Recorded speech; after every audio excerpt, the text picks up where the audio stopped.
जेसताईं रब न सुञातो चवंदो रब्बा पैसो मिले, रब्बा माड़ी मिले, रब्बा स्वारी मिले, रब्बा दौलत मिले, रब्बा इज़त मिले। सुञातो तोखे नाहे त पोइ इहे घुरंदो रहंदो, पर जॾहिं तोखे सुञातो स्वारी विसरी वई, माड़ी विसरी वई, दौलत विसरी वई, सल्तनत विसरी वई, हिकु अल्लाह अज़ व जल यादि अची वियो।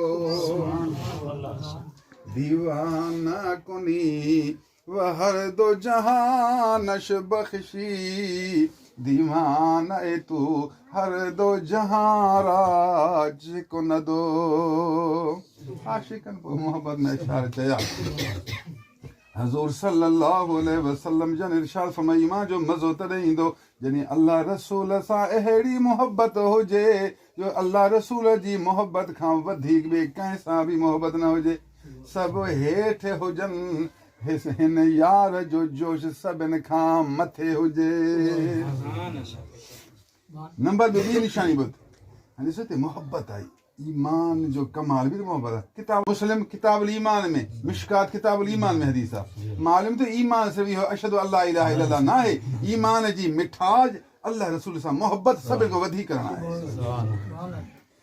ॿी निशानी ॿुध, नंबर 2, वमन अहब अब्दल्ला युहिब्बुहु इल्ला लिल्लाह। अल्लाह जे बाने सां मोहब्बत करे, अल्लाह रसूल सां त मोहब्बत आहे, पर अल्लाह जे नेक बाने सां बि मोहब्बत कर।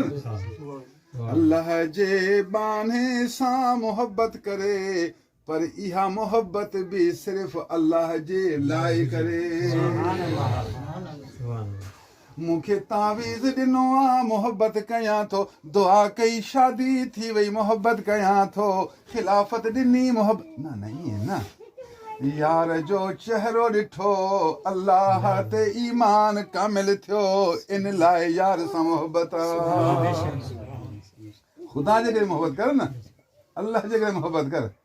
अल्लाह जो प्यारो आहे, इन करे मूंखे बि प्यारो आहे। क़ुरान ॼाणण वारो आहे, इन करे मूंखे प्यारो आहे। नबी सां इश्क रखण वारो आहे, इन करे मूंखे प्यारो आहे। असांजो हाल इहा, हा साईं नक्शबंदी आहे त प्यारो आहे, कादरी न, कादरी न, चिश्ती न, जेको मुंहिंजे पीर जो मुरीद आहे त बसि मूंखे प्यारो, बाक़ी प्यारा न। अल्लाह जा बंदा, तुंहिंजे पीर जो मुरीद तोखे ज़्यादा प्यारो आहे, बाक़ी सभु प्यारा आहिनि, हिकिड़ो फीसद वधीक प्यारो आहे, बाक़ी ईअं न त ॿिया प्यारा ई न आहिनि। जेको बि नबी जो उम्मती तोखे मिले, नबी जो इल्मु रखण वारो आहे, इन करे मूंखे प्यारो आहे। अगरि साम्हूं आयो उन खे चुमी पातो आहे, पंहिंजे पीर भाई खे 2 चुमियूं पातो आहे। सिर्फ़ु मोहब्बत दर्जे में फ़र्क़ु कर, बाक़ी ईअं न त बसि अखियूं ई बंदि करे, मुंहुं ई न ॾे, असुल सलाम जो जवाब ई न ॾे। ख़ुदा जा बंदा अल्लाह जे करे मोहब्बत करणु। वमन अहब अब्दल्ला युहिब्बुहु इल्ला लिल्लाह। कंहिं बाने सां मोहब्बत करे, सिर्फ़ सोहबत न, मोहब्बत मोहब्बत अल्लाह वारनि जी मोहब्बत जो सबूत। अल्लाह वारनि जी मोहब्बत ईमान जे कमाल जी अलामत आहे, ईमान जे नूर जी निशानी आहे, ईमान जी हलावत जो ज़रियो आहे। अगरि तोखे अल्लाह वारनि सां मोहब्बत न आहे त पोइ तुंहिंजो ईमान ई कामिल न आहे।